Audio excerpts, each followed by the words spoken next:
سلام، خیلی خوش اومدین به بخش جدید از ویدیوهای کانال یوتیوبمون.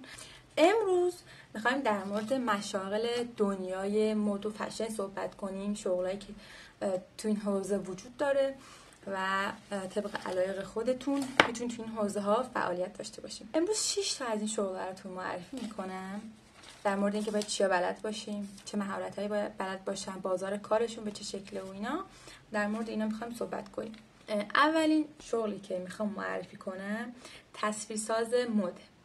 خب که خیلیا با طراحی لباس یکی میدونن یا اشتباه میگیرن. خب تصویرسازی شاخه جدا از طراحی لباس، یعنی جدا هم کاملا جدا نیست، ولی خب دوتا حرفه متفاوت در نظر گرفته میشه. یعنی کسی که صرفا تصویرسازی کار کرده یه سری چیزا رو که مثلا لازمه برای طراحی لباس و یا یه طراح لباس باید بدونه نمیدونه. چون ببین تصویرساز مد کسیه که میاد یه لباسی که اجرا شده و آماده است یا شاید حتی تن مانکنه اونو روی کاغذ یا اینکه با نرم افزارها میاد دقیق با جزئیات، با همه جزئیاتش دقیق روی کاغذ پیاده میکنه، یا اینکه با نرم افزارهای مختلف هم میشه به صورت دیجیتالی هم اجرا بکنه. ولی خیلی مهمه، یعنی هر چقدر تو دقیق تر با جزئیات بیشتر بکشی پیاده کنی انقدر ماهرتری و خیلی به مهارت زیاد نیاز داره. خب توی خارج از ایران یه شغل حساب میشه، ولی داخل ایران فقط نهایتاً میتونید آموزش بدید این شاخه رو و بیشتر بازار کارش مربوط به آموزش این رشته هستش. بعد مهارت‌هایی که تصویرساز مد باید بلد باشه، اول اینکه باید بتونه انواع فیگور بدن، دست، پا، چهره، پورتره باید خیلی کار بکنه، مهارت خیلی زیادی داشته باشه، جنسیت سازی بلد باشه، بتونه دقیق با جزئیات طرحی که اجرا شده و میبینه رو پیاده کنه، دقیق مثل خودش. این تصویرسازه. و اگه بخوای آموزش بدی باید خیلی مهارت زیادی داشته باشی، زمان خیلی زیادی نیاز داره، چون هر چقدر روی کار تصویرسازی شما کار بکنید، هر چقدر بیشتر کار بکنید اینقدر خروجی بهتری داره. به خاطر همین خیلی زمان بیشتری طول میکشه. مثل که طرح نیست که مثلا شما بخوای توی 2 روز بزنی یا حتی کمتر یا بیشتر، ولی خیلی روش ممکنه شما یه جنسیت سازی بکنید یه هفته وقت تایم شما رو بگیره و به تایم زیادی نیاز داره. من تایم خیلی زیادی رو گذاشتم برای یادگیری تصویرسازی و فکر میکردم که دارم طراحی لباس یاد میگیرم. و هرچند خب اوکی اگه یه طراح لباسی بلد باشه، تصویرسازی چیز بدی نیست، ولی خب منظورم اینه که اشتباه میگیرن این 2 تا رشته رو. وقتی یکی داره تصویرسازی کار میکنه فکر میکنه که داره طراحی لباس کار میکنه.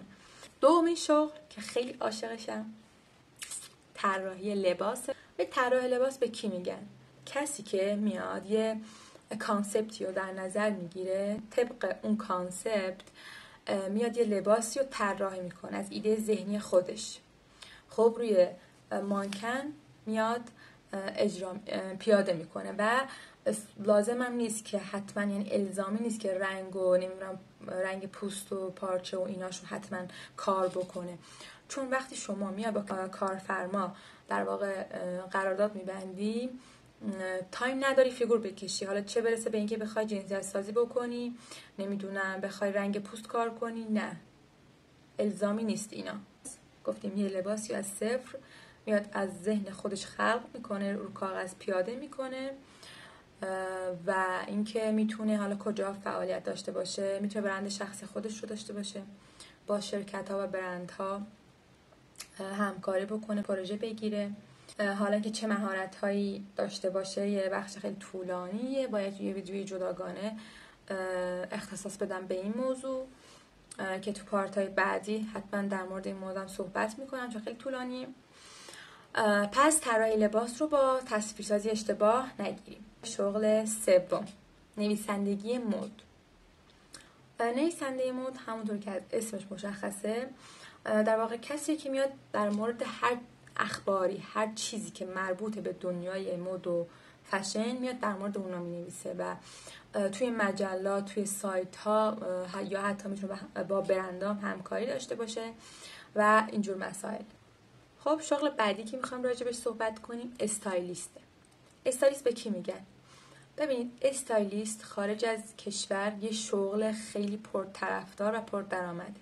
یعنی بیشتر هنرمندا یعنی همشون برای خودشون استایلیست شخصی دارن. حتی وقتی میخوام برن مسافرت استایلیستشونه که چمدونشون رو میبنده. خب ولی خب تو ایران متاسفانه هنوز در اون حد جا نیفتاد، ولی خب داره کم کم جا میفته که برندا دارن به این باور میرسن که باید استایلیست داشته باشه. حتما باید داشته باشن. چون مثلا ممکنه شما یه طرح خیلی عالی، طراح شما برنده یه طرح خیلی عالی طراحی کرده، یه طرح خیلی عالی طراحی کرده، بعد خیلی عالی اجرا شده، به مرحله عکاسی رسیده، ولی به خاطر اینکه درست استایل نشده اون جوری که باید به چشم مخاطب نمیاد و این فروش خیلی میاره پایین. پس استایلیست خیلی مهمه. خب استایلیست چی کار میکنه؟ این استایلیست میاد طبق علایق شما، شخصیت شما، جایگاهی که دارید، ویژگی های بدنی شما، فرم بدنی شما، میاد آیتم هایی رو به شما پیشنهاد میده، چه تو خریدتون چه تو پوششتون میاد به شما پیشنهاد میده و مناسب ویژگی، جایگاه، فرم بدن شما هستش. مناسب ترین آیتم رو به شما پیشنهاد میده. خب حالا یه استایلیست باید چیا بلد باشه؟